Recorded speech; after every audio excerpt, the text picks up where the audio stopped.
Good morning dear student, welcome to DTC. Photosynthesis in higher plant में हमने last lecture में light reaction को complete किया है। लाइट रिएक्शन में हम लोगों ने देखा था cyclic non cyclic photophosphorylation.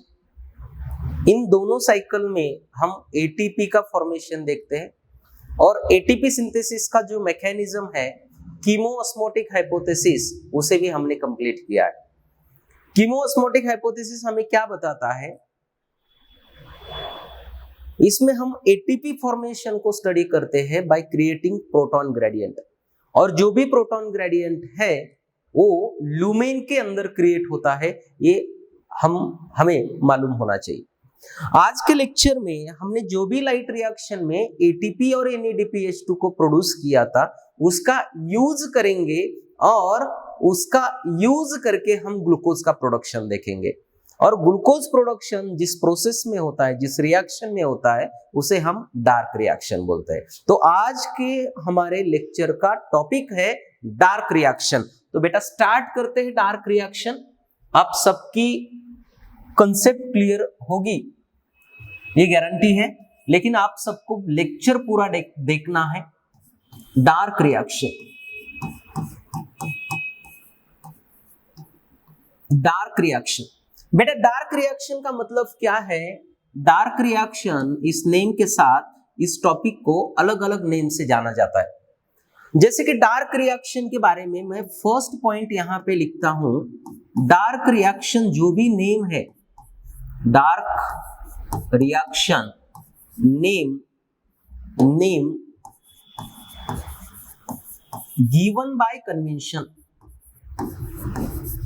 Given by convention का मतलब क्या है? तो ये एक पारंपरिक नाम है बोल सकते हैं। जैसे कि एक साइकिल को, एक रिएक्शन को नाम दिया हमने लाइट रिएक्शन, दूसरी साइकिल को नाम दिया हमने dark reaction. Okay, convention name given by convention, इसका मतलब है या ऐसी मीटिंग हुई जिस मीटिंग में डिसाइड हुआ कि हम एक साइकिल को अगर लाइट रिएक्शन बोलते हैं तो दूसरों को हम डार्क रिएक्शन बोल सकते हैं। लेकिन अगर हम इसके मीनिंग को देखेंगे, डार्क रिएक्शन बेटा, इसका मतलब आपको लग सकता है कि ये डार्क में होती होगी इसीलिए उसे हम डार्क रिएक्शन बोल रहे हैं, लेकिन ये सोचना बिल्कुल भी गलत है। लाइट रिएक्शन हमने क्यों बोला? क्योंकि वो डायरेक्टली लाइट के ऊपर डिपेंड है। लाइट डार्क रिएक्शन हम इसीलिए बोल रहे हैं कि ये डार्क में होती है, इसीलिए नहीं बोल रहे हम। ये लाइट रिएक्शन पे डायरेक्ट डिपेंड नहीं होती, लेकिन लाइट रिएक्शन के जो भी प्रोडक्ट है एटीपी और NADPH2 इसके ऊपर डिपेंड होती है। यानी डार्क रिएक्शन का मतलब डार्क रिएक्शन में होती है ऐसा नहीं है। Dark name dark reaction is a misnomer, ऐसा बोल सकते हैं हम। नेम डार्क रिएक्शन क्या है? मिसनोमर है। हम अगर इसके वर्ड का मीनिंग लेंगे और उसी तरह से सोचेंगे तो ये हम गलत तरीके से सोच रहे, ऐसा उसका मीनिंग निकलता है। Name dark reaction is a misnomer. Misnomer का अर्थ क्या है बेटा? गलत। यस, गलत है, ये नाम गलत है ऐसा बोल सकते हैं हम, क्योंकि ये डायरेक्टली डार्क लाइट में नहीं होती है, ये लाइट पे इनडायरेक्टली डिपेंड है। ओके, तो मैं अलग अलग नेम से मैं इसको आपको एक्सप्लेन करके बताता हूं। Yes, dark reaction it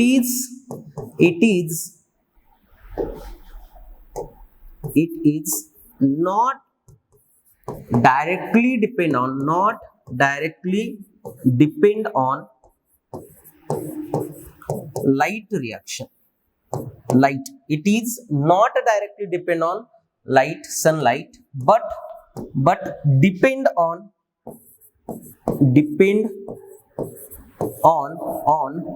product of light reaction. Product of light reaction. Product of light reaction मतलब कौन से प्रोडक्ट है सर? बेटा एटीपी है एंड NADPH, इसके ऊपर डिपेंड होती है। अगर लाइट के ऊपर डिपेंड नहीं है तो हम ऐसा बोल सकते हैं dark reaction also called light independent reaction. हम बोल सकते हैं dark reaction dark reaction also called light independent reaction.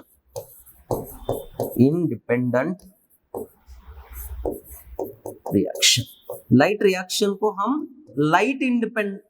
Dark reaction को हम लाइट इंडिपेंडेंट रिएक्शन बोल सकते हैं, क्योंकि लाइट के ऊपर डायरेक्टली डिपेंड नहीं है, बट लाइट की जो भी प्रोडक्ट है एटीपी और NADPH इसके ऊपर डिपेंड है। डार्क रिएक्शन पहला first name dark reaction name given by convention.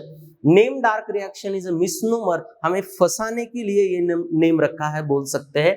Okay, it is not directly depend on light, light के ऊपर डायरेक्टली डिपेंड नहीं है, but depend on product of light reaction like ATP and NADPH। Yes, dark reaction also called light independent reaction बोल सकते हैं। Okay, next, यानी dark reaction का पहला नाम आपको मालूम हुआ है लाइट इंडिपेंडेंट रिएक्शन। नेक्स्ट, अगर सेकंड पॉइंट हम अगर देखेंगे, dark reaction also called dark reaction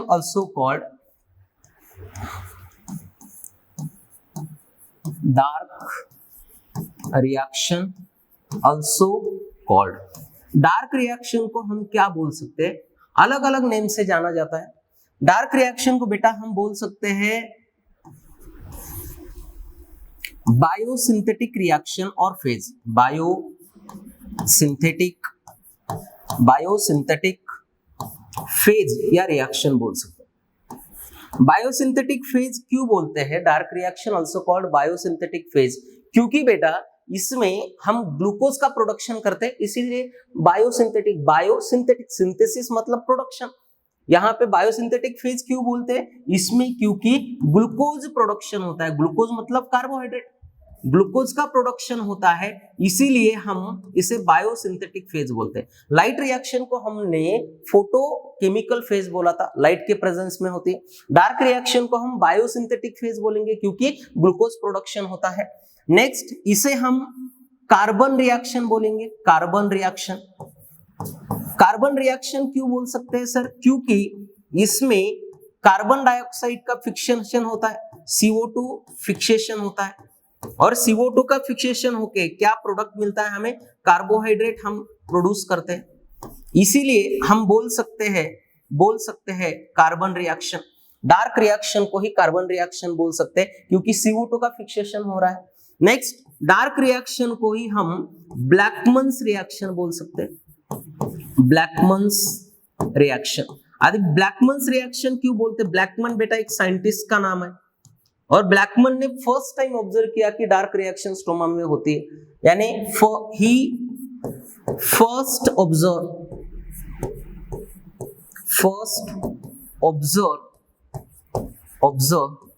dark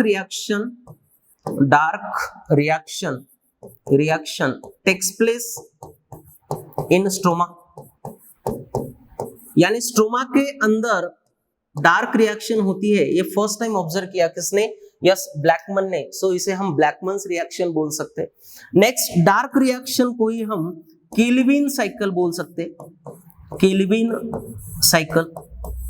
Calvin cycle ने डार्क रिएक्शन का डिटेल पाथ एक्सप्लेन किया है, और इसीलिए उसे हम केल्विन साइकिल बोल सकते हैं, यानी detail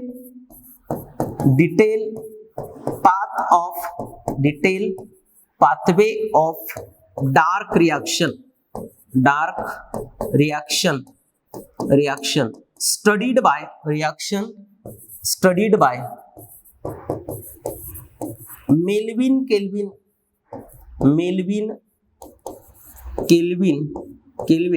after World War II, by using radioisotope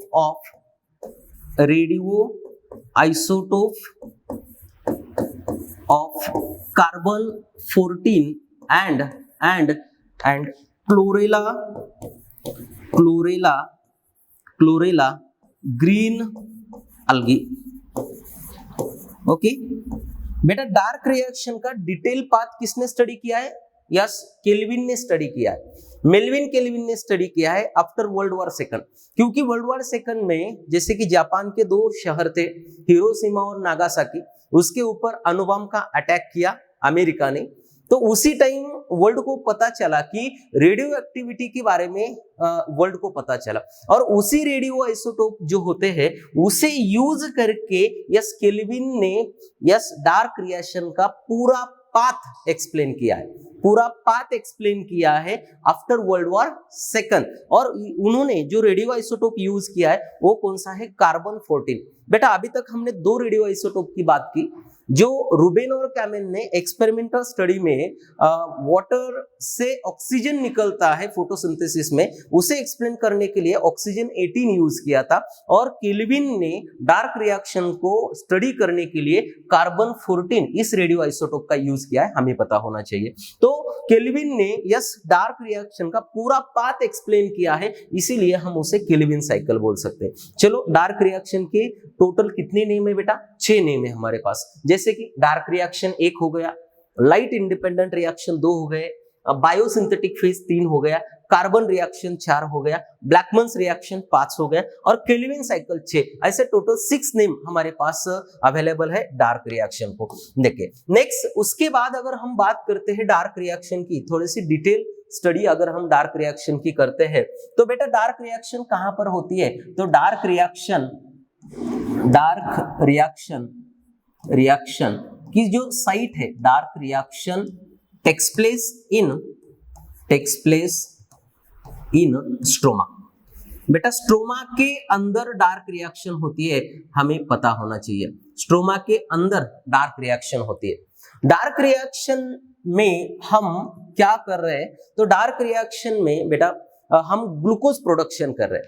तो मैं यहाँ पे लिखता हूं कि जैसे कि अगर केल्विन साइकिल के अगर टर्न की बात करेंगे हम, तो बेटा 6 turn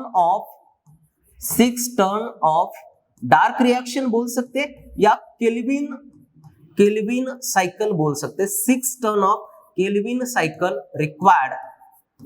required to produce one molecule of glucose।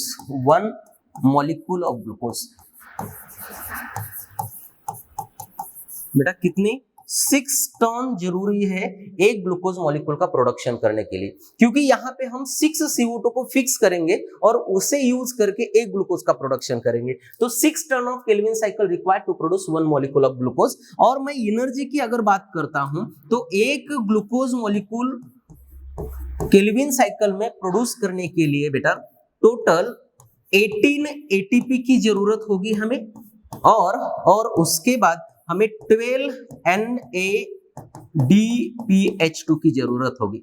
यानी एक ग्लूकोज प्रोडक्शन के लिए टोटल 18 ATP और 12 NADPH2 मॉलिक्यूल की रिक्वायरमेंट होती है। अगर मैं स्टेप्स की बात करता हूं, स्टेप्स ऑफ डार्क रिएक्शन की अगर मैं बात करता हूं, तो बेटा यहां पे 3 स्टेप होती है डार्क रिएक्शन की। जो पहली स्टेप है तो वो है कार्बोक्सिलेशन। हमें सीक्वेंशियली इन स्टेप को ध्यान में रखना है। सेकंड स्टेप होती है बेटा रिडक्शन, और जो थर्ड स्टेप होती है वो होती है रीजनरेशन। यानी शुरुआत में हम जिस मॉलिक्यूल को यूज कर रहे हैं उसी मॉलिक्यूल को हम फिर से तैयार करेंगे, इसीलिए हम उसे रीजनरेशन बोल सकते हैं। Steps of dark reaction 3 step है, कार्बोक्सिलेशन, रिडक्शन और रीजनरेशन, हमें पता होना चाहिए। नेक्स्ट, उसी के साथ मैं यहाँ पे डार्क रिएक्शन का और एक नाम बताता हूं। बेटा डार्क रिएक्शन को हम dark reaction also called C3 pathway. Dark reaction को हम क्या बोलेंगे बेटा, C3 पाथवे। क्यों बोलेंगे सर C3 पाथवे, क्योंकि इसमें जो फर्स्ट स्टेबल कंपाउंड है वो 3 कार्बन का तैयार होता है, और 3 कार्बन का first stable compound dark reaction में तैयार होता है, उसका नाम है 3-फॉस्फोग्लिसरिक एसिड। इसीलिए हम डार्क रिएक्शन को C3 पाथवे बोल सकते हैं। यानी मैं यहां पे लिखता हूं sir 5 name given C3 pathway C3 pathway नाम क्यों दिया है, इसके पीछे कुछ तो राज होगा। तो बेटा इस साइकिल में फर्स्ट स्टेबल कंपाउंड 3 कार्बन का है। C3 pathway name given because first stable compound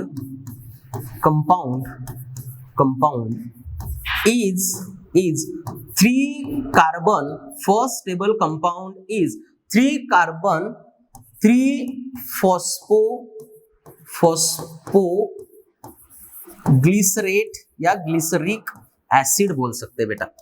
यानी मैं यहाँ पे उसे शॉर्ट फॉर्म में 3PGA ऐसे लिखता हूं।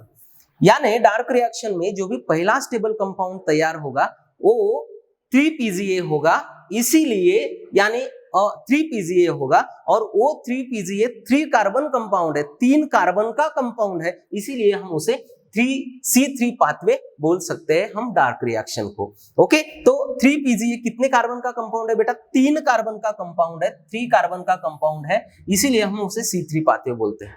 ओके, जो भी डार्क रिएक्शन का इंट्रोडक्शन है वो हम यहाँ पे कंप्लीट किए। एक मैं और 2 चीजें बहुत ही इंपॉर्टेंट बताने वाला हूं। अगर अभी हमने देखा कि जब CO2 का फिक्सेशन होता है तो CO2 का फिक्सेशन होने के बाद फर्स्ट स्टेबल कंपाउंड कौन सा तैयार होता है बेटा? 3PGA। और 3PGA कितने कार्बन का कंपाउंड है? 3 कार्बन कंपाउंड है। अगर बेटा PGA first stable compound 3 carbon का है तो साइंटिस्ट को ऐसा लगा होगा कि CO2 में 1 कार्बन है, तो यहाँ पे जो CO2 को एक्सेप्ट करने वाला कंपाउंड होगा वो कितने कार्बन का होगा? 2 कार्बन का। यस, ऑब्वियसली हम भी सोच सकते हैं कि अगर फर्स्ट स्टेबल कंपाउंड 3 कार्बन का है तो यहाँ पे CO2 को एक्सेप्ट करने वाला कंपाउंड कितने कार्बन का होगा? 2 कार्बन। यहाँ पे 2 कार्बन और इसका 1 कार्बन मिला के 3 कार्बन का फर्स्ट स्टेबल कंपाउंड 3PGA तैयार होता होगा। साइंटिस्ट को भी ऐसा ही लगा। आफ्टर सेवरल ईयर स्टडी, बहुत साल बाद उन्हें पता चला कि हम जो यहाँ पे सोच रहे हैं कि CO2 एक्सेप्टर जो भी 2 कार्बन का कंपाउंड होना चाहिए, तो वहां पर वो 2 कार्बन का नहीं, यहाँ पे फर्स्ट CO2 एक्सेप्टर कंपाउंड जो है वो 5 कार्बन कंपाउंड है। और 5 कार्बन कंपाउंड कौन सा है? वो है RUBP। ओके, जो फर्स्ट CO2 एक्सेप्टर है वो 2 कार्बन कंपाउंड है क्या बेटा? नहीं है, यहाँ पे 5 कार्बन कंपाउंड CO2 एक्सेप्टर है। और 5 कार्बन कंपाउंड कौन सा है? RUBP। RUBP 5 carbon compound is the first CO2 acceptor in dark reaction. Dark reaction में फर्स्ट CO2 एक्सेप्टर कौन है बेटा? 5 कार्बन RUBP। और 5 कार्बन एक कीटोन शुगर है और उसका फुल फॉर्म है ribulose 1,5 diphosphate. 1,5 diphosphate. Yes, ribulose 1,5 diphosphate. और बेटा कौन सी शुगर है? कीटोज शुगर है, 5 कार्बन की कीटोज शुगर है, जिस शुगर में कीटोन फंक्शनल ग्रुप है। ओके, तो ये एक इंटरेस्टिंग पॉइंट है। फर्स्ट स्टेबल कंपाउंड आपको पता चला। फर्स्ट स्टेबल कंपाउंड कौन सा है बेटा? 3PGA। फर्स्ट CO2 एक्सेप्टर है कौन है बेटा? यस, 2 कार्बन या 5 कार्बन? 5 कार्बन है। और 5 कार्बन कौन है? RUBP। RUBP का फुल फॉर्म क्या है? Ribulose 1,5 biphosphate. और राइबुलोज यस कौन से टाइप की शुगर है? तो यहाँ पे कीटोज शुगर है, ये हमें पता होना चाहिए। बेटा समझ में आ रहा है? यस। तो अभी तक हमने डार्क रिएक्शन के अलग अलग नेम और उससे उसका एक्सप्लेनेशन यहाँ पे देखा है। डार्क रिएक्शन की 3 स्टेप भी मैंने बताई है। पहली स्टेप कौन सी बेटा? कार्बोक्सिलेशन। दूसरी कौन सी? रिडक्शन। तीसरी कौन सी है? रीजेनरेशन। ये 3 स्टेप डार्क रिएक्शन में होती है और ये 3 स्टेप किस तरीके से होते हैं हम साइकिल के माध्यम से आगे देखेंगे। ओके, तो मैं स्टार्ट करता हूं बेटा साइकिल को। डार्क रिएक्शन में बेटा पहली स्टेप है कार्बोक्सिलेशन। अभी मैंने और एक पॉइंट बताया था कि डार्क रिएक्शन की या केल्विन साइकिल की 6 टर्न जरूरी होती है एक ग्लूकोज मॉलिक्यूल प्रोड्यूस करने के लिए। अगर 6 टर्न जरूरी है, इसका मतलब हमें 6 CO2 को लेके ग्लूकोज का प्रोडक्शन करना पड़ेगा बेटा। अगर मैं 6 CO2 लेता हूं, इसका मतलब मैं 6 टर्न ऑफ साइकिल साइमल्टेनियसली कर रहा हूं। ओके, आपको पता होना चाहिए। अगर एनसीईआरटी को मैं बताऊं तो एनसीईआरटी में क्या बोला है कि बेटा पहली जो स्टेप है, एक CO2 को हम अगर लेंगे तो उसका अगर RuBp के साथ कार्बोक्सिलेशन होता है तो RuBp बेटा कितने कार्बन का है?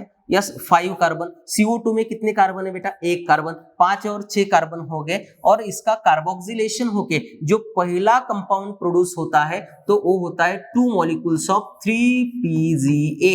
2 मॉलिक्यूल्स ऑफ 3PGA और ये कितने कार्बन का है? 3 कार्बन का है बेटा। 2 मॉलिक्यूल मतलब 6 कार्बन हो गए, इस साइड 6 कार्बन, इस साइड 6 कार्बन, यानी ये एनसीईआरटी की हमारी पहली स्टेप है। जब मैं 1 मॉलिक्यूल ऑफ CO2 कंबाइन करता हूं RuBp के साथ तो 2 मॉलिक्यूल्स ऑफ 3PGA प्रोड्यूस होते हैं। इसी स्टेप को हम बोलेंगे कार्बोक्सिलेशन। इसी स्टेप को हम क्या बोलेंगे? कार्बोक्सिलेशन बोलेंगे। और कार्बोक्सिलेशन करने के लिए हमें जो एंजाइम जरूरी है वो होता है RuBp कार्बोक्सिलेज। RuBp कार्बोक्सिलेज ये एंजाइम यहाँ पे जरूरी होता है बेटा। कहां पर है ये स्टेप? एनसीईआरटी के अंदर इस स्टेप को मेंशन किया है। ओके, पहली स्टेप। लेकिन मैं अगर यहाँ पे 1 मॉलिक्यूल लेंगे तो हमें फाइनली ग्लूकोज प्रोडक्शन नहीं मिलेगा, तो हम क्या करेंगे? 6 मॉलिक्यूल ऑफ CO2 को 6 मॉलिक्यूल ऑफ RuBp के साथ कंबाइन करेंगे और कार्बोक्सिलेशन करके हमें क्या प्रोडक्ट मिलता है हम देखेंगे। ओके, तो हमें ग्लूकोज का फाइनली प्रोडक्शन करना है, इसीलिए मैं आपको साइकिल से आगे लेता हूं, साइकिल को आगे कंटिन्यू करता हूं। बेटा मेरे पास 6 मॉलिक्यूल ऑफ CO2 है। अच्छे से ध्यान रखना है बेटा, जिसको ये साइकिल आएगी उसके फिंगर टिप्स के ऊपर डार्क रिएक्शन होगी, एक भी क्वेश्चन गलत नहीं होगा एग्जाम में, ये गारंटी है हमारी। ओके बेटा, मेरे पास 6 मॉलिक्यूल ऑफ CO2 है, इसे मैं कंबाइन कर रहा हूं 6 मॉलिक्यूल ऑफ RuBp के साथ। आपको पता है 6 CO2 और 6 molecule of RuBp 5 carbon compound है। ओके, अगर हम इन्हें कंबाइन करेंगे तो हमें यहाँ पे प्रोडक्ट मिलेगा 12 molecules of 3PGA phosphoglyceric acid. बेटा CO2 RuBp के साथ कंबाइन हो रही है तो यहाँ पे जो स्टेप होगी वो होगी कार्बोक्सिलेशन। जो पहली स्टेप है हमारी कार्बोक्सिलेशन। और यहाँ पे जो एंजाइम है RuBp कार्बोक्सिलेज। RuBp कार्बोक्सिलेज को मोर करेक्ट हम बोल सकते हैं RuBp कार्बोक्सिलेज ऑक्सीजनेज या रूबिस को हम बोल सकते हैं, मैं आगे लिखने वाला हूं। बेटा कार्बोक्सिलेशन ये हमारी फर्स्ट स्टेप है। कौन सी स्टेप है? फर्स्ट स्टेप कार्बोक्सिलेशन में 6 molecule of CO2 combine with 6 molecule of RuBp it gives 12 molecules of 3PGA। Yes 3 carbon का कंपाउंड है। यहाँ पे बेटा एक RuBp 5 कार्बन का है तो यहाँ पे टोटल 30 कार्बन हो गए, 5 into 6 करेंगे 30 कार्बन और इसके 6 कार्बन यानी टोटल 36 कार्बन हो गए। अगर यहाँ पे 3PGA 3 कार्बन का है तो PGA की 12 मॉलिक्यूल है, 12 into 3 करेंगे तो 36, यानी बैलेंस हो चुका है कार्बन लेवल। कार्बन भी टोटल दोनों साइड के कार्बन बैलेंस हो चुके हैं। पहली स्टेप हमारी कंप्लीट हो गई, कौन सी? कार्बोक्सिलेशन। यानी यहाँ पे यहाँ पे 2 इंपॉर्टेंट क्वेश्चंस तैयार होते हैं, इंपॉर्टेंट सवाल जनरेट होते हैं। या बेटा जो पहला स्टेबल कंपाउंड है वो कौन सा है? 3PGA।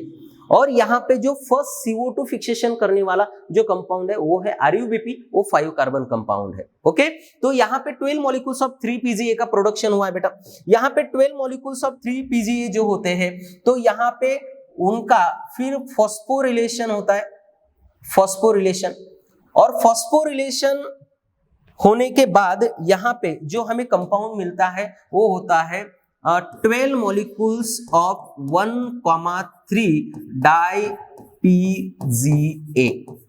1,3 DiPGA यानी बेटा यहाँ पे हमें पता होना चाहिए कि यहाँ पे जो ग्लिसरिक एसिड है, Ga मतलब ग्लिसरिक एसिड के 3 नंबर के कार्बन के ऊपर फॉस्फोरस है। 3PGA से हमने प्रोड्यूस किया है 1,3 DiPGA। इसका मतलब है बेटा ग्लिसरिक एसिड के 1 नंबर के और 3 नंबर के फॉस्फोरस, 3 नंबर के कार्बन के ऊपर एक फॉस्फोरस अटैच है।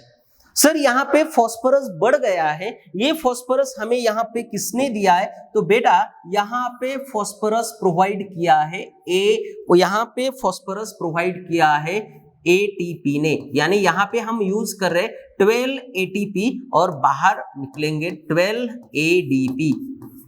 12 एटीपी मतलब 12 मॉलिक्यूल्स ऑफ एडिनोसिन ट्राइफॉस्फेट। यहाँ पे 3 फॉस्फेट है, अगर हम इसको एक एक फॉस्फेट देंगे हर एक मॉलिक्यूल को तो यहाँ पे डाइफॉस्फेट रिमेनिंग होगा, एडिनोसिन डाइफॉस्फेट। ओके, यहाँ पे हमने एटीपी को ऐड किया है 3pGA के अंदर। सो इस स्टेप को हम बोलेंगे फॉस्फोरिलेशन। बेटा ये जो स्टेप है ये स्टेप है फॉस्फोरिलेशन। कौन सी स्टेप है? फॉस्फोरिलेशन, ये स्टेप है। फॉस्फोरिलेशन में हमने 12 एटीपी को यूज किया। फॉस्फोरिलेशन के बाद बेटा हम करते हैं रिडक्शन। फॉस्फोरिलेशन के बाद हम क्या करेंगे? रिडक्शन करने के लिए हमें जरूरी होता है एनर्जी सोर्स, और एनर्जी सोर्स कौन है? 12 मॉलिक्यूल्स ऑफ NADPH2, इन्हें यूज करेंगे। और 1,3-डाई-PGA का फॉस्फोरिलेशन होने के बाद यहाँ पे जो प्रोडक्ट मिलता है वो मिलता है 12 molecules of 3pGAl, yes three phosphoglyceraldehyde. Al मतलब बेटा अल्डिहाइड, Al मतलब क्या है? अल्डिहाइड। ओके, जब भी हम इसको एनर्जी प्रोवाइड करेंगे तो एनर्जी प्रोवाइड करने के बाद यहाँ पे 12 मॉलिक्यूल्स ऑफ NADPH2 ने इसे एनर्जी दिया और यहाँ पे बाहर निकलता है 12 मॉलिक्यूल्स ऑफ NADP। ओके, यहाँ पे हम फॉस्फोग्लिसरिक एसिड का रिडक्शन करते हैं और यहाँ पे हमें प्रोड्यूस होता है फॉस्फोग्लिसराल्डिहाइड। बेटा केमिस्ट्री में भी आप अगर देखेंगे जब भी हम एसिड का रिडक्शन करते हैं तो अल्डिहाइड का प्रोडक्शन होता है, और अल्डिहाइड का जब हम ऑक्सीडेशन करते हैं तो एसिड का प्रोडक्शन होता है। तो यहाँ पे हमने एसिड का रिडक्शन किया और रिडक्शन करके यहाँ पे अल्डिहाइड का प्रोडक्शन किया, यानी 12 मॉलिक्यूल्स ऑफ 1,3-डाई-PGA get converted into 12 molecules of 3pGal by using 12 molecules of ATP। और इसी स्टेप को हम बोल सकते हैं रिडक्शन। इस स्टेप को क्या बोलेंगे बेटा? रिडक्शन। यानी डार्क रिएक्शन की जो सेकंड नंबर की स्टेप है वो यहाँ पे कंप्लीट होती है। ओके, कार्बोक्सिलेशन फर्स्ट, कार्बोक्सिलेशन के बाद क्या हुआ? रिडक्शन में एक्चुअल बेटा 2 स्टेप होती है, फर्स्ट स्टेप फॉस्फोरिलेशन और सेकंड स्टेप रिडक्शन। फॉस्फोरिलेशन में हम 12 एटीपी को यूज करते हैं और रिडक्शन में हम 12 NADPH2 को यूज करते हैं। यानी ओवरऑल हम इस स्टेप को यहां से यहां तक पूरी स्टेप को बोल सकते हैं रिडक्शन। क्या बोल सकते हैं? रिडक्शन। और रिडक्शन स्टेप में यस हमें टोटल एनर्जी कितनी जरूरी होती है? तो यहाँ पे 12 ATP एंड 12 NADPH2 जरूरी होते हैं, ये आपको पता होना चाहिए। चलो हम फिर से एक बार यहाँ तक आते हैं। Yes 6 molecule of CO2 plus 6 molecule of RUBP yes undergo carboxylation to produce 12 molecules of 3pGA by using RUBP carboxylase enzyme. 12 molecules of 3pGA get converted into 12 molecules of 1,3-dipGA by using 12 ATP by process phosphorylation, and 12 molecules of 1,3-dipGA get converted into 12 molecules of 3pGAl by using 12 molecules of NADPH2 by process reduction। Yes बेटा यहां तक आपको पता चला है 12 molecules of 3pGAl का यहाँ पे क्या हुआ है? प्रोडक्शन। अभी बेटा यहाँ पे जो 12 molecules of 3pGA out of 12 molecules of 3pGAl बेटा मैं यहाँ पे सिर्फ 2 मॉलिक्यूल्स को यूज करूंगा, 12 में से 2 यूज कर रहा हूं। जब 2 मॉलिक्यूल्स ऑफ 3pGAl कंबाइन होते हैं तो वो कंबाइन होने के बाद यहाँ पे प्रोडक्शन होता है फ्रक्टोज 1,6 डाइफॉस्फेट का। किसका प्रोडक्शन हो रहा है बेटा? फ्रुक्टोज 1,6 डाइफॉस्फेट इस मॉलिक्यूल का प्रोडक्शन हो रहा है, क्योंकि बेटा यहाँ पे जो 1 मॉलिक्यूल है 3pGAl वो 3 कार्बन का मॉलिक्यूल है। अगर 2 मॉलिक्यूल कंबाइन हो गए तो यहाँ पे 6 कार्बन का मॉलिक्यूल तैयार होगा, वो होगा फ्रुक्टोज 1,6 डाइफॉस्फेट।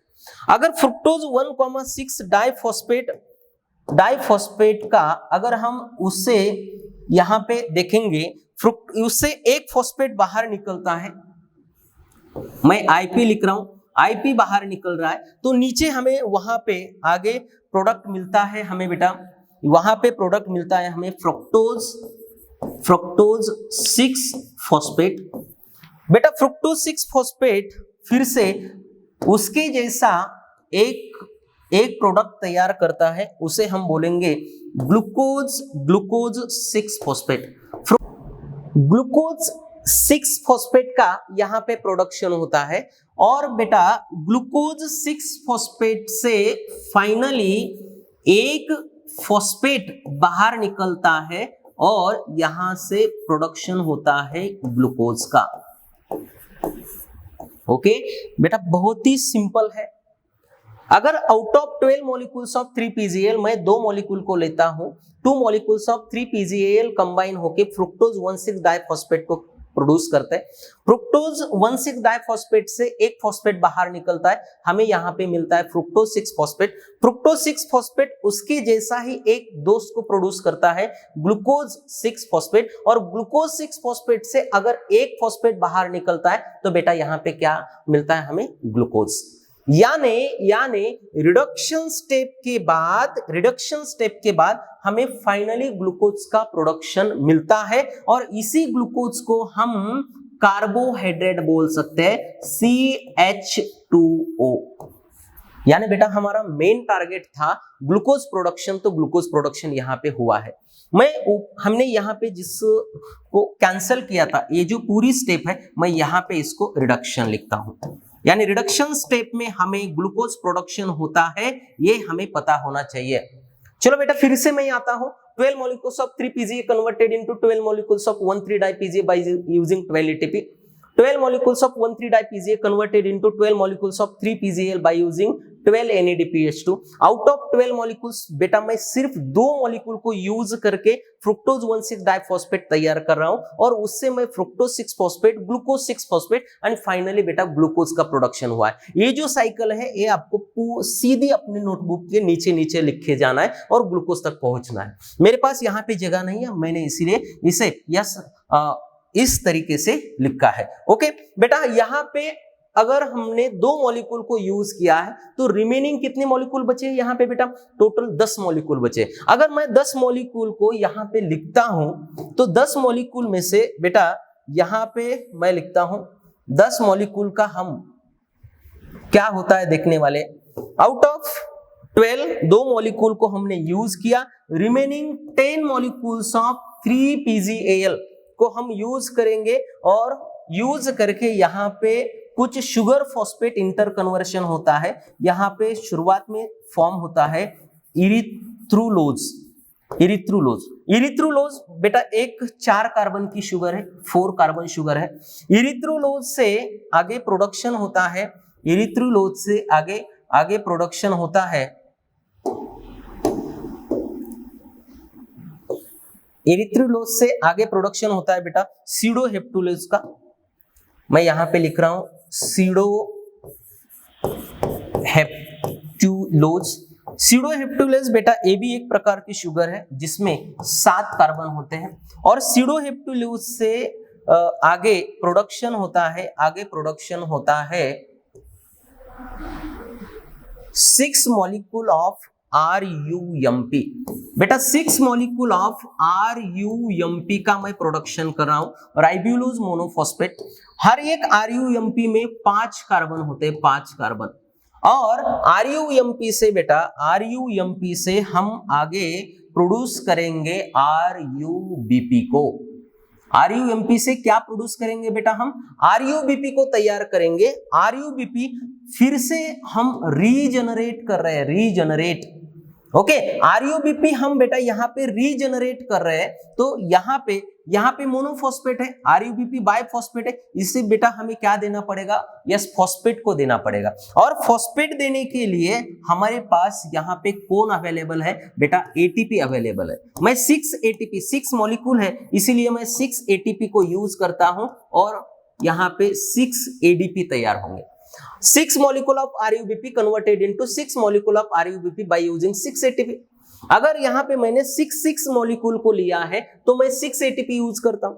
अगर क्वेश्चन में पूछा है कि एक RUMP का कन्वर्शन एक RUBP में करने के लिए कितने ATP जरूरी है बेटा? 1 ATP की जरूरत होगी। ओके, मोनोफॉस्फेट का बाइफॉस्फेट में कन्वर्शन करने के लिए हमें एक एटीपी, बेटा हमने जो शुरुआत में यूज किया था आरयूबीपी, उसी आरयूबीपी को हमने क्या किया बेटा, फिर से रीजनरेट किया है। इसीलिए हम इस स्टेप को हम बोलेंगे रीजनरेशन। जो हमारी 3 नंबर की स्टेप है, कौन सी बेटा, रीजनरेशन। यानी फाइनली हमने आरयूएमपी से आरयूबीपी का प्रोडक्शन किया है, यानी साइकिल को कंटिन्यू रखने के लिए हमने फिर से आरयूबीपी जनरेट किया है, उसीलिए उस स्टेप का नाम होगा रीजनरेशन। यानी बेटा पहली स्टेप कौन सी हमारी, कार्बोक्सिलेशन, सेकंड स्टेप कौन सी हमारी, रिडक्शन, और थर्ड स्टेप कौन सी हमारी, रीजनरेशन। रीजनरेशन में हमने आरयूबीपी को रीजनरेट किया है, इसीलिए हम इसे रीजनरेशन बोलेंगे।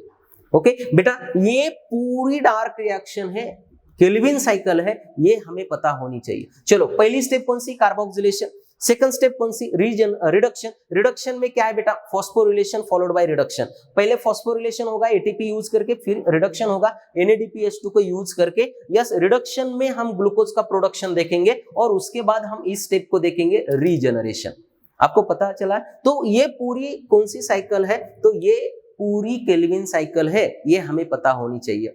ओके, अगर मैं यहाँ पे कुछ स्टैटिस्टिक लिखता हूं, तो बेटा जो भी हमारे पास 12 मॉलिक्यूल्स ऑफ 3PGAL प्रोड्यूस हुए थे, उसमें से हमने सिर्फ 2 मॉलिक्यूल को यूज किया ग्लूकोज प्रोडक्शन के लिए, और 10 मॉलिक्यूल को हमने रीजनरेशन में यूज किया 6 मॉलिक्यूल ऑफ आरयूबीपी तैयार करने के लिए। चलो, तो मैं इसके ऊपर बहुत सारे क्वेश्चंस लेता हूं जो आपको एग्जाम के लिए बहुत जरूरी है। मैं यहाँ पे हेडिंग डालता हूं कुछ DTC special, doctor Tidke classes special, जैसे कि इसे हम की पॉइंट्स भी बोल सकते हैं।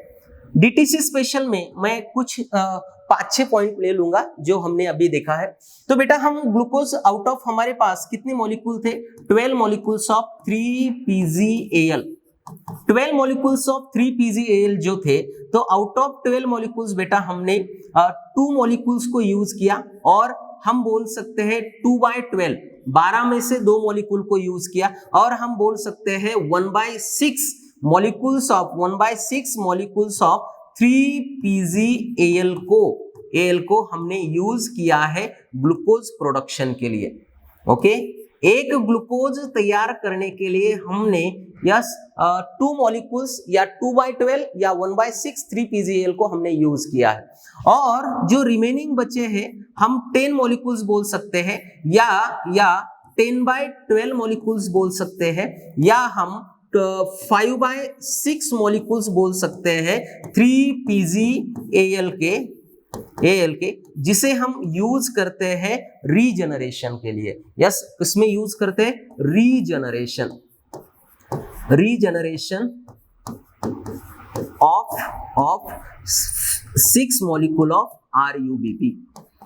यस, 6 मॉलिक्यूल आरयूबीपी के रीजनरेट करने के लिए हमने इस तरह के 3PGAL यूज किए, हमें पता होना चाहिए। चलो बेटा, सेकंड पॉइंट मैं यहाँ पे लिखता हूं, जो फर्स्ट स्टेबल कंपाउंड है, फर्स्ट स्टेबल कंपाउंड कौन सा है बेटा, फर्स्ट स्टेबल कंपाउंड है बेटा 3PGA, 3-फॉस्फोग्लिसरिक एसिड या three phosphoglycerate. CO2 primary, CO2 acceptor कौन है, CO2 एक्सेप्टर कौन है बेटा, तो आरयूबीपी CO2 एक्सेप्टर है। कितने कार्बन का है बेटा, 5 कार्बन कंपाउंड है। 3PGA कितने कार्बन का कंपाउंड है बेटा, 3 कार्बन कंपाउंड है। ओके, नेक्स्ट उसके बाद हम क्या इंपॉर्टेंट लिखेंगे बेटा, इसके सीक्वेंशियल स्टेप अगर हम लिखते हैं सीक्वेंशियल स्टेप, तो बेटा पहली स्टेप कौन सी है, कार्बोक्सिलेशन। दूसरी स्टेप कौन सी है बेटा, रिडक्शन। तीसरी स्टेप कौन सी है बेटा, रीजनरेशन। रिडक्शन में बेटा अगर हम इसको डिवाइड करेंगे तो पहले कौन सी स्टेप थी, फॉस्फोरिलेशन, और दूसरी स्टेप कौन सी थी, रिडक्शन। ये हमें पता होना चाहिए, यानी कार्बोक्सिलेशन, फॉस्फोरिलेशन, रिडक्शन और रीजनरेशन, ये सीक्वेंशियल स्टेप हमें पता होनी चाहिए। नेक्स्ट बेटा, एक ग्लूकोज प्रोडक्शन के लिए कितना एनर्जी का यूज किया हमने, तो मैं यहाँ पे लिखता हूं, अगर मेरे पास सर एक ग्लूकोज मॉलिक्यूल है, तो ग्लूकोज मॉलिक्यूल में बेटा हम अगर एक ग्लूकोज मॉलिक्यूल प्रोडक्शन के लिए हमने 18 ATP और 12 NADPH2 को यूज किया, ये पॉइंट मैंने पहले भी लिखा है। देखिए, लेकिन अगर मैं यहाँ पे CO2 फिक्सेशन लिखता हूं, CO2 फिक्सेशन, अगर CO2 फिक्सेशन में एनर्जी का कैलकुलेशन लिखना है तो वन मॉलिक्यूल ऑफ CO2, एक CO2 का फिक्सेशन करने के लिए केल्विन साइकिल में पूछते हैं, केल्विन साइकिल में 1 CO2 का फिक्सेशन करने के लिए कितनी एनर्जी जरूरी है? तो बेटा 3 ATP एंड 2 NADPH2 जरूरी होते हैं। और बेटा यहाँ पे अगर ऐसा पूछते हैं रिडक्शन स्टेप में एक CO2 को फिक्सेशन करने के लिए कितनी एनर्जी जरूरी है रिडक्शन स्टेप में, तो बेटा 2 ATP एंड 2 NADPH2 जरूरी होते हैं। बेटा क्वेश्चन में क्या पूछा है उसके ऊपर आपका आंसर होगा। अगर मैं 6 CO2 फिक्सेशन इन केल्विन साइकिल रिक्वायर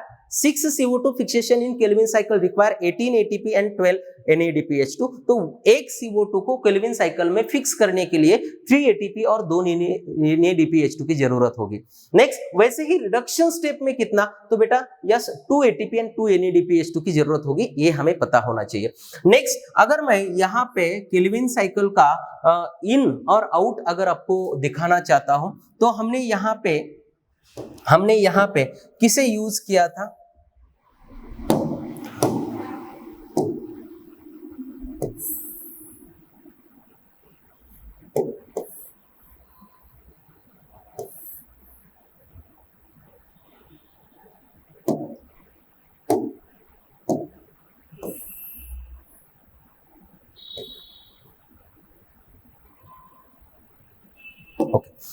यहाँ पे मैं लेता हूं बेटा इन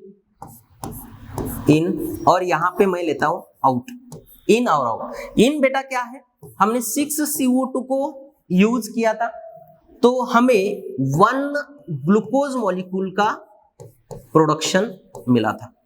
यस, 6 CO2 को लेंगे तो क्या रिजल्ट होगा? 1 ग्लूकोज। बेटा हमने 18 ATP को यूज किया था केल्विन साइकिल में, तो हमें 18 ADP बाहर मिले थे और 12 NADPH2 को यूज किया था, तो हमें बाहर 12 NADP मॉलिक्यूल मिले थे बेटा। ओके, तो ये केल्विन साइकिल का इन और आउट रिजल्ट है। ओके, इन और आउट। बेटा समझ में आया पूरा केल्विन साइकिल? 3 स्टेप। अगर हम हर स्टेप की बात करेंगे, चलो हम 3 स्टेप की बात करते हैं, ऑलरेडी साइकिल में एक्सप्लेन किया है। पहली स्टेप कौन सी है बेटा? कार्बोक्सिलेशन। अभी कार्बोक्सिलेशन फिर से लिखने की जरूरत नहीं है, मैं सिर्फ आपको बताता हूं। कार्बोक्सिलेशन में क्या हुआ, 6 CO2 कंबाइन हुए 6 RUBP के साथ और प्रोडक्शन हुआ 12 molecules of 3-PGA, 12 molecules of 3-PGA by using enzyme RUBP carboxylase, and this process is called carboxylation. Okay, तो कार्बोक्सिलेशन हमें पता चला है क्योंकि प्रोसेस में ऑलरेडी है हमारे पास। कार्बोक्सिलेशन में मैं सिर्फ एक पॉइंट अलग लिख रहा हूं यहाँ पे बेटा। अगर हम एंजाइम का नाम लिखा था RUBP कार्बोक्सिलेज, तो RUBP कार्बोक्सिलेज जो नेम है बेटा, तो RUBP कार्बोक्सिलेज को हम अगर करेक्ट नेम से रिप्रेजेंट करना चाहते हैं, करेक्ट, तो करेक्ट नेम इसका क्या आएगा सर? तो इसका करेक्ट नेम आ जाएगा एक तो रुबिस्को, या हम उसे बोल सकते हैं रुबिस्को, या हम उसे बोल सकते हैं RUBP carboxylase, RUBP carboxylase oxygenase. RUBP carboxylase oxygenase का मतलब है क्या बेटा? तो यहाँ पे रुबिस्को इस टाइप का एंजाइम है जो carboxylase as well as oxygenase activity दिखा सकता है। कार्बोक्सिलेज, अगर मैं रुबिस्को का ही फुल फॉर्म यहाँ पे लिखता हूं, रुबिस्को का फुल फॉर्म है राइबुलोज बाइफॉस्फेट, बिसफॉस्फेट बोल सकते हैं लेकिन साइलेंट होता है यस यहाँ पे, biphosphate, C for carboxylase oxygenase, oxygenase, carboxylase oxygenase. यहां पर बेटा यानी RU मतलब राइबोलोज, बिस मतलब biphosphate, C for carboxylase, O for oxygenase. और रुबिस्को इसकी जो एक्टिविटी है तो दोनों रोल प्ले करती है, carboxylase as well as oxygenase, दोनों तरफ की एक्टिविटी ये परफॉर्म कर सकता है। तो यहाँ पे अगर मैं आपको बताऊं कि yes when act as, rubisco के बारे में हम देख रहे act as carboxylase, act as carboxylase. Rubisco carboxylase कब एक्टिविटी दिखाता है और ऑक्सीजनेज कब दिखाता है हमें पता होना चाहिए। कार्बोक्सिलेज कब, जब high concentration of CO2, concentration of CO2, high concentration of CO2, जब भी कार्बन डाइऑक्साइड का कॉन्सेंट्रेशन बहुत ज्यादा हुआ उस टाइम पे it act as a carboxylase. And लो बोल सकते हैं, लो और ऑप्टिमम टेम्परेचर अवेलेबल होगा उस टाइम पे इसकी एक्टिविटी होती है कार्बोक्सिलेज। बेटा हम किसकी बात कर रहे हैं, रुबिस्को की बात कर रहे हैं, रुबिस्को। ओके, फिर rubisco act as carboxylase and act as oxygenase. Carboxylase कब एक्ट होता है, जिस टाइम पे हाई कॉन्सेंट्रेशन ऑफ CO2 होता है, लो और ऑप्टिमम टेम्परेचर होता है और लो लाइट इंटेंसिटी होती है, उस टाइम पे it act as carboxylase. Okay, और सेकंड मैं लेता हूं एक्ट एज, सेकंड मैं लेता हूं यहां पे act as oxygenase. Rubisco oxygenase activity कब दिखाता है, तो बेटा जब भी yes when low concentration of CO2, low concentration of CO2, जब भी CO2 का कॉन्सेंट्रेशन कम होगा उस टाइम पे it act as oxygenase. Next, और यस हाई टेम्परेचर और intensity, high temperature and intensity, जब भी इंटेंसिटी एंड टेम्परेचर ज्यादा होगा यानी CO2 का कंसंट्रेशन कम होगा उस टाइम पे इट एक्ट एज ऑक्सीजनेज, और अपोजिट कंडीशन में इट एक्ट एज कार्बोक्सिलेज। मैं रुबिस्को के बारे में फिर से यहां पे लिखता हूं, रुबिस्को बेटा, rubisco a most abundant enzyme in the world और whole biosphere, most abundant enzyme बोल सकते, प्रोटीन बोल सकते, most abundant enzyme in whole biosphere, पूरे बायोस्फीयर में सबसे ज्यादा पाने वाला जो एंजाइम है तो वो कौन सा है बेटा, रुबिस्को है। और रुबिस्को एक थर्मोलेबाइल एंजाइम है, it is Rubisco is thermolabile enzyme है। इसका मतलब क्या है सर, तो इसका मतलब है अकॉर्डिंग टू टेम्परेचर इसकी एक्टिविटी चेंज हो सकती है, जैसे टेम्परेचर बदलेगा उसी के साथ इसकी एक्टिविटी बदलेगी। जैसे कि मैं यहां पे लिख रहा हूं, लो या ऑप्टिमम टेम्परेचर में ए कार्बोक्सिलेज एक्टिविटी दिखाता है और हाई टेम्परेचर में ए ऑक्सीजनेज एक्टिविटी दिखाता है। जब भी ये कार्बोक्सिलेज एंजाइम कार्बोक्सिलेज एक्टिविटी दिखाता है डार्क रिएक्शन में और ऑक्सीजनेज एक्टिविटी दिखाता है फोटो रेस्पिरेशन में। मैं यहां पे और एक पॉइंट ऐड कर सकता हूं, carboxylase yes act in dark reaction में बेटा एक कार्बोक्सिलेज एक्टिविटी दिखाता है और yes act as oxygenase act in photorespiration हम आगे देखेंगे। तो फोटो रेस्पिरेशन में रुबिस्को कौन सी एक्टिविटी दिखाता है बेटा, ऑक्सीजनेज, और डार्क रिएक्शन में इसकी कौन सी एक्टिविटी होती है, कार्बोक्सिलेज। ये हमें रुबिस्को के बारे में पता होना चाहिए। थर्मोलेबाइल एंजाइम है यानी टेम्परेचर के साथ इसकी एक्टिविटी चेंज हो सकती है। ओके, नेक्स्ट अभी एक लास्ट पॉइंट हम देखेंगे, जो केल्विन साइकिल है अकॉर्डिंग टू एनसीईआरटी, हम इसकी लास्ट डायग्राम देखेंगे और इस टॉपिक को हम कंप्लीट करेंगे। बेटा ये डायग्राम हमें एग्जाम के लिए बहुत जरूरी है। यस, एग्जाम के लिए कौन सी डायग्राम जरूरी है, तो ये जो हम यहाँ पे डायग्राम दिखा रहे हैं तो ये डायग्राम एग्जाम के लिए बहुत जरूरी है। ओके, मैं बेटा यहाँ पे स्टार्ट करता हूँ क्योंकि ये अकॉर्डिंग टू एनसीईआरटी डायग्राम मैं यहाँ पे ले रहा हूँ। मेरे पास बेटा यहां पर है कौन, राइबुलोज 1,5 बाइफॉस्फेट, राइबुलोज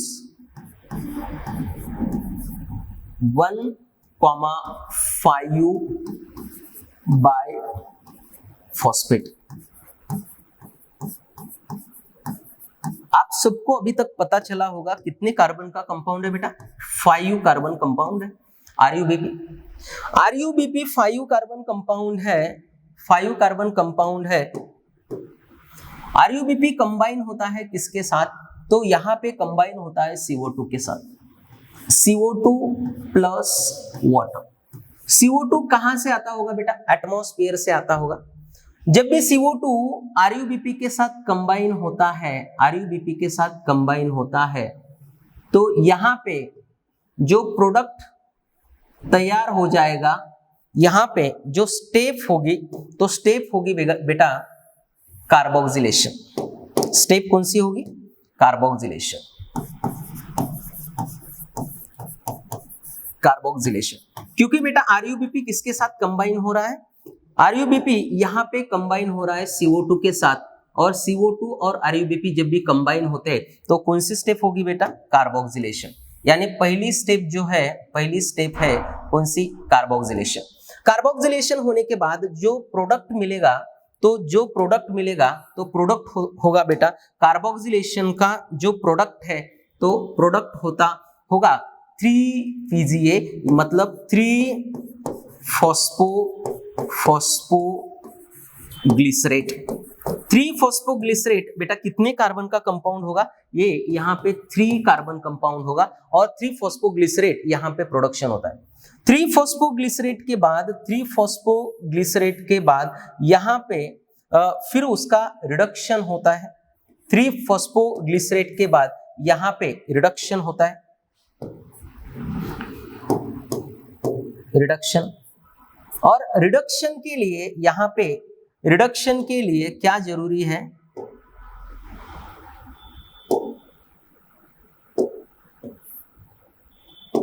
यहां पे होता है बेटा रिडक्शन।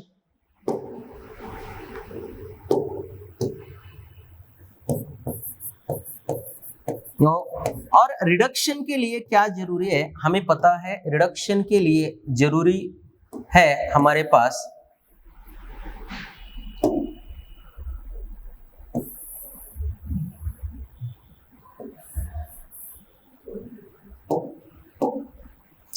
रिडक्शन यहां पर होता है, और रिडक्शन के लिए हमें जरूरी होती है एनर्जी। और जो भी एनर्जी है, तो एनर्जी कौन प्रोवाइड करता है बेटा, तो यहाँ पे हम लिख सकते हैं ATP plus NADPH energy provide करता है, और बाहर निकलेगा ADP plus IP plus NADP। Okay, ये हमें बाहर मिलता है। और रिडक्शन का जो भी प्रोडक्ट है, रिडक्शन होने के बाद यहाँ पे प्रोडक्शन होता है किसका, तो यहाँ पे प्रोडक्शन होता है ट्रायोज फॉस्फेट। बेटा यहाँ पे जो ट्रायोज फॉस्फेट है, तो ट्रायोज फॉस्फेट मतलब कौन है, तो ये यहाँ पे 3 कार्बन का प्रोडक्ट है, 3 कार्बन का प्रोडक्ट है। और ट्रायोज फॉस्फेट को अगर हम ब्रैकेट में लिखते हैं तो बेटा ये है 3PgAl, हमारा क्या है 3PgAl। Okay, triose phosphate. और ट्रायोज फॉस्फेट यहाँ पे होता है, और ट्रायोज फॉस्फेट में से कुछ मॉलिक्यूल यहाँ पे प्रोडक्शन करते हैं किसका, तो ट्रायोज फॉस्फेट से आगे प्रोडक्शन होता है ग्लूकोज का, ग्लूकोज से प्रोडक्शन होगा सुक्रोज का, और सुक्रोज से प्रोडक्शन होगा स्टार्च का।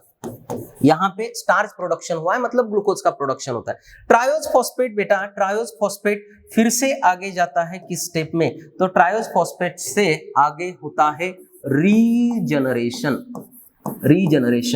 और ट्रायोज फॉस्फेट से कुछ मॉलिक्यूल यूज करके हम सुक्रोज या स्टार्च का प्रोडक्शन करते हैं, और कुछ मॉलिक्यूल का यहाँ पे रीजनरेशन में जाते हैं, और रीजनरेशन से फिर से प्रोडक्शन होगा राइबुलोज 1,5 बाइफॉस्फेट का। ओके बेटा, इतनी सिंपल डायग्राम है। अगर हम यहाँ पे देखेंगे यहाँ पे अगर हम देखेंगे, चलो शुरुआत मैं करता हूं। एटमॉस्फेयर में हमारे पास कौन है बेटा? एटमॉस्फेयर में हमारे पास कार्बन डाइऑक्साइड है, वो 5 कार्बन RuBP के साथ कंबाइन होता है, कार्बोक्सिलेशन होता है और कार्बोक्सिलेशन होके 3 फॉस्फोग्लिसरेट तैयार होता है। 3 फॉस्फोग्लिसरेट का हम क्या करते हैं बेटा? रिडक्शन करते हैं और रिडक्शन करने के बाद यहाँ पे मिलता है ट्रायोज फॉस्फेट। रिडक्शन करने के लिए हम यूज करते हैं ATP और NADPH को यूज करते हैं और ट्रायोज फॉस्फेट में से कुछ मॉलिक्यूल यूज करके हम सुक्रोज और स्टार्च का प्रोडक्शन करते हैं और कुछ मॉलिक्यूल यूज करके हम रीजनरेशन से फिर से RuBP को तैयार करते हैं या केल्विन साइकिल को कंटिन्यू रखने के लिए। बेटा तो मैंने कार्बोक्सिलेशन में पिछले स्लाइड पे बताया था, कार्बोक्सिलेशन में हम CO2 RuBP के साथ कंबाइन करके 3 फॉस्फोग्लिसरेट का प्रोडक्शन करते हैं। रिडक्शन में बेटा यहाँ पे हम ग्लूकोज का प्रोडक्शन करते हैं। रिडक्शन में ग्लूकोज या कार्बोहाइड्रेट का प्रोडक्शन होता है, ये आपको पता होना चाहिए। रिडक्शन स्टेप में हम 12 ATP और 12 NADPH2 को यूज करते हैं, हमें ये पता होना चाहिए। और रीजनरेशन में हम RuBP को फिर से रीजनरेट करते हैं और रीजनरेशन स्टेप में रीजनरेट करने के लिए हमें क्या चाहिए बेटा?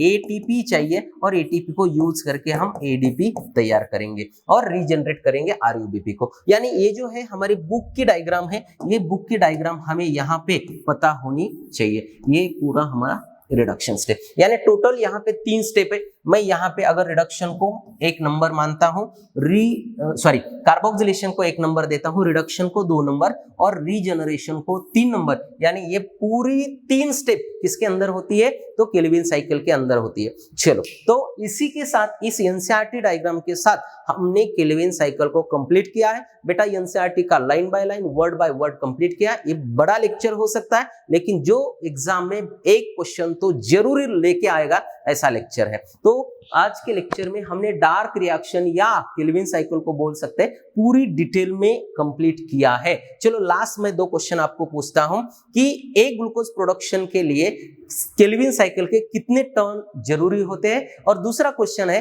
एक ग्लूकोज प्रोडक्शन के लिए हमने कितने ATP और कितने NADPH2 का यूज किया, ये मुझे कमेंट में लिख के भेजना है। तो इसी के साथ आज के लेक्चर को हम कंप्लीट करते हैं। Thank you very much.